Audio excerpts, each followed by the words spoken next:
A blessed day to everyone. I am Eliza Sendon and welcome again to day 77 of 365 Daily Devotion with Bible Character Edition. At ngayong araw nga po ay February 15, 2026 and still this devotion is about Moses. So kahapon nga ay patungkol sa calling ng Diyos kay Moses and now it is about the challenges of obeying the call.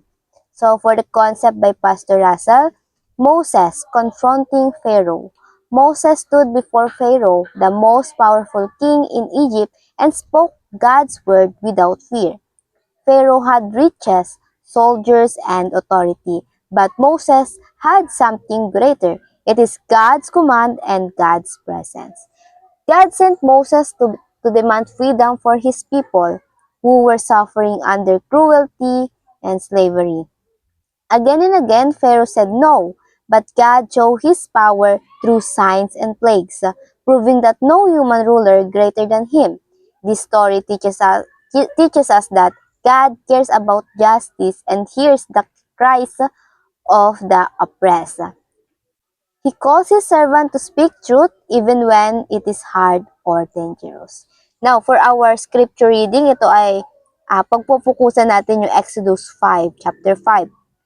At sa chapter nga natin today, itong si Moses, kinonfront niya itong si Pharaoh, ito nga po yung king, at sinabing palayain na yung mga Israelita at ayon yun sa Diyos.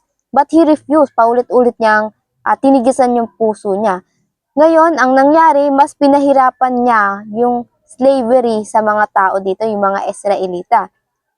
Ito nga po yung verse 6. That same day, Pharaoh gave this order to the slave drivers and overseers in charge of the people. You are no longer to supply the people with straw for making bricks. So yung straw po ay kailangan, kumbaga, ingredients sa pagbuo ng bricks. Let them go and gather their own straw. But required them to make same number of brick as before. So, kumbaga, dumoble yung trabaho nila na mga Israelita, dumoble yung gagawin nila. Don't reduce the quota, so kailangan pa rin nilang ma-maintain kung ano yung nare-reduce nila per day. They are lazy, that is why they are crying out. Let us go and sacrifice to our Lord. Ayun yung sinabi ng Pharaoh. Make the work harder for the people so that they keep working and pay no attention to lies. So sabi niya, pahirapan nyo sila para hindi sila maniwala, yung mga taong to. Pahirapan yung mga Israelita para hindi sila maniwala doon nga sa kasinungalingan. And dahil nga sa mas pinahirapan ng mga Israelita, nagreklamo ito kay Moses. Kumbaga, sinabi nila, dahil sa ginawa mo, mas lalong kumirap yung trabaho namin, yung pang-aalipin at pang-aabuso sa amin. And so, itong si Moses, nagpunta siya kay God. Ito nga po yung verse 22, Moses returned to the Lord and said, Why, Lord, why have you brought trouble on these people? Is this why you sent me? Ito ba yung dahilan kung bakit mo ko inutusan gawin niyon? Verse 23, Ever since I went to Pharaoh to speak in your name, he has brought trouble on his people, and you have not rescued your people at all. At ayun nga, kinwestiyon niya na ang Diyos. At para naman sa ating katuruan, tatlong katuruan, point number 1, challenges in life may grow worse and worse. Palala ng palala. At ito yung buhay Kristiyano. Ito yung sinasabi nga na kapag malapit ka sa Diyos, malapit ka na sa Diyos, maraming pagsubok pa o mas mahirap na pagsubok pa yung pagdadaanan mo. Ito nga yung worse and worse. Ito yung pahirap ng pahirap lalo na kung ikaw ay nasa Diyos. But it is not a punishment. Hindi yun parusa ng Diyos. Ito yung hirap na may kalakip na kagaan ng loob. Kasi ang Diyos hindi nagpapabaya. Makikita mo you always survive, you always feel at ease kahit papano, kahit nandiyan yung problema. Kasi si God always provide what you need. Hindi ka niya bibigyan ng puro luho mo, but bagkus ibibigay niya kung ano yung tunay na pangangailangan mo. Sa time nila Moses, yung mga tao nasa edge na sila ng freedom. Ito na yung palapit sa freedom. And yung buhay nila, nakaranas sila ng sobrang paghihirap dahil nga doon sa Pharaoh. But God did not forget them. He moved on purpose. Ginawa yun ng Diyos para patunayan kung sino ba yung mas greater pa sa Diyos.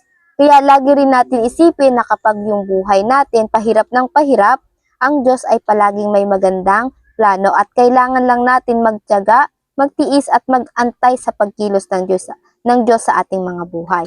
And pangalawa naman, second teaching, God's grace will prove to be greater and greater.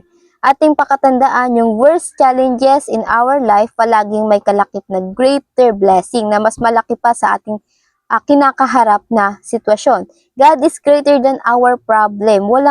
Walang mas malaki sa Diyos. Ang Diyos ang pinakamalaki sa lahat ng bagay, sa lahat ng sitwasyon na kinakaharap natin. Kahit gaano paman ka-worse yung tingin natin sa sitwasyon natin, when God start to move, wala yon. Again, walang malaki para sa Diyos.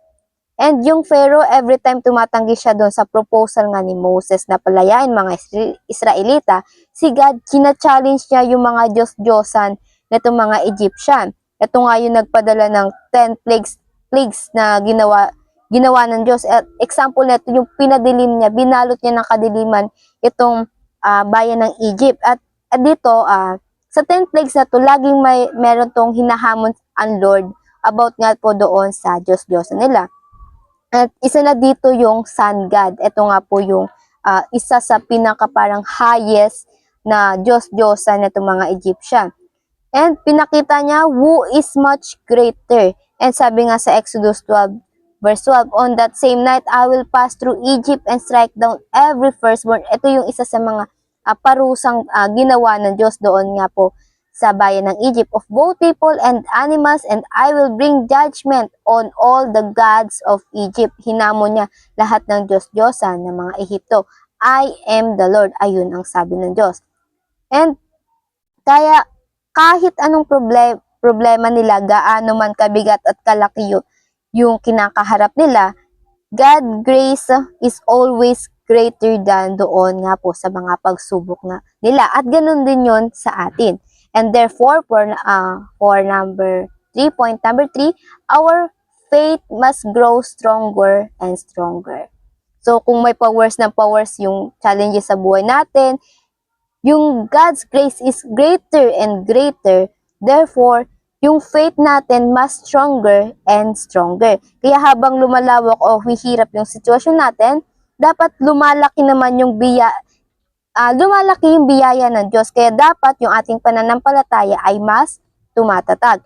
The more we face challenges in life, mas lalo natin mawi-witness yung glory and grace ng Diyos. At patunay nga na ang biyaya niya ay sapat at hindi nagkukulang magpakailanman. And para naman sa ating application, paano ba natin to maisa sa buhay? Number 1, confront what seems impossible to confront. Kasi if it is what God's asked you to do, hindi ikaw yung haharap dyan. Yung Diyos, inutusan ka lang niya. Pero, hindi ikaw yung mismo at ikaw lang ang haharap doon. At kukonfronta, kundi ang Diyos mismo na kasama mo. And there's nothing impossible to God. And, confront doesn't limited sa mga tao. I-confront natin yung mga takot natin, yung problema natin, yung future natin. I-confront natin. Confront it with the power and the grace of God. Biyaya ng Diyos. Maging kalakasan natin ang Diyos at hindi yung mga sarili nating kalakasan. And pangalawa, rely on the sufficient grace of God. Mag-rely lang tayo, dumepende tayo sa Diyos. Again, ang biyaya ng Diyos ay sapat at hindi nagkukulang yon. Remember, ang Diyos ang may mission at plano. We are just invited. Kaya hindi natin dapat asahan yung mga sarili natin, sariling lakas at kakayahan natin. Bagamat hindi nga ito yung plano natin, kundi ito yung plano ng Diyos at in-invite lang tayo, nag-participate lang tayo doon sa plano niya. Dapat we rely and depend to the Lord. Depend to the Lord. We must living by the grace of God. Trust in the Lord in all situation of your life. Hindi again sa sarili natin. Kasi ang Diyos, siya ang magpapatagumpay sa'yo. Siya yung magbibigay sa'yo ng success in everything you do. And pangatlo, trust in the unfailing faithfulness of God. Manampalataya tayo na ang Diyos hindi mabibigo. Pagkatiwalaan natin ang katapatan ng Diyos na hindi matatapos or magwawakas. We always have many questions in mind to God, pero tandaan natin yung katapatan ng Diyos hindi again nagbabago. all we have to do is to be patience. Maging pasensyoso tayo and wait actively. Dapat habang nag-aantay tayo ay may kilos tayo ginagawa na upang tuparin ng Diyos ang kanyang mga pangako. Always remember, ang Diyos may plano at mission. We are just participating. Nakaplano na ito sa Diyos, may plano na ang Diyos at siya rin ang kikilos with us. Ginagamit lang tayo ng Diyos. We are just the tool to accomplish. Kasi tayo yung, kumbaga, ang kanyang ambassador to accomplish His mission. And para naman sa ating reflection, pag ninilay-nilayan natin ngayong araw, why should we trust God's grace is always greater than our challenges? Again, why should we trust God's grace is always greater than our challenges? At ayun lamang po, bago tayo magtapos, let's have a short prayer. And let's pray. Our Father in heaven, we thank you and we glorify you for today's devotion, Panginoon, na muli ay dinarinig niyo sa amin ang inyong mga salita, Panginoon. Salamat, Panginoon, sa pagpapaalala, Panginoon, na kayo ay mas higit na malaki sa bawat pagsubok, problema na aming pinagdaraanan, Panginoon. Panginoon, itong mga problema na to ay isa lamang opportunity for us, Lord God, na papalakasin niyo pa kami, Panginoon, na hindi dapat kami dumepende sa aming mga sariling kakayahan, bagkus sa inyo, Lord God, your power and grace, Lord God. Lord God, umanhin po at patuwarin niyo kami, Panginoon, kung may minsan ay sa aming mga buhay, natatakot kami, lalo na magsalita, speak up and to do what is right, lalo na sa mga taong tingin namin ay mas mataas para sa aming Panginoon. But Panginoon, thank you for helping us to understand, Lord God, na walang sino man ang mas malaki, Panginoon, kung kayo'y nasa sa amin, Panginoon. Kung kami ay nasa sa inyo rin, Panginoon, na lagi namin kayong sinasama, Panginoon, sa bawat plano namin sa aming mga buhay, Panginoon. Maraming salamat, Panginoon, sa inyong biyaya, walang labis at pagkukulang na biyaya, Panginoon. Kayo na po nawa ang siyang manguna sa bawat daraanan namin, Panginoon. Magliwanag ka, Panginoon, at dakilain ng bawat tao through our life, Lord God. Ayun lamang po. In Jesus' name we pray. Amen and amen and amen.